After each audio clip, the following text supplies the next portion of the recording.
Hello everyone, আজকে আমার ভাই আর বোনের সাথে বাইরে যাব আর এর জন্য আমি রেডি হয়ে গেছি। বাইরে অনেকটা গরম ছিল আর নিচে এসে দেখি আমার ভাই আর বোন অনেকক্ষণ আমার জন্য অপেক্ষা করতেছে। এরপরে আমরা চলে আসি রেস্টুরেন্টে। এসে দেখি লোকজন তেমন একটা ছিল না, অনেকটা ফাঁকাই ছিল।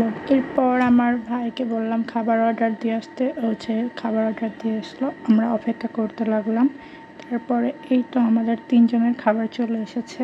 আমরা খাবার খাচ্ছিলাম আর অনেকটা হাসাহাসি করতেছিলাম, কিন্তু কি নিয়ে হাসাহাসি করতেছিলাম সেটা বলা যাবে না। রেস্টুরেন্টের খাবারগুলো মোটামুটি ভালোই ছিল খেতে। আমাদের প্ল্যান ছিল আমরা এখান থেকে খাওয়া শেষ করে বাইরে যেয়ে ঘোরাঘুরি করে তারপরে বাসায় যাব। তো আমরা এখান থেকে খাওয়া দাওয়া শেষ করে বাইরে এসে কিছু ছবি টবি তুলে ওখান থেকে বেরিয়ে চলে আসি কেস্টি ট্রিকে। এখান থেকে কিছু খেয়ে তারপরে আমরা বাসায় চলে যাই। আমরা 3 জন অনেকটাই মজা করেছি আর অনেকটা ভালো সময় কেটেছে। এই ভিডিওটা এই পর্যন্তই। টাটা।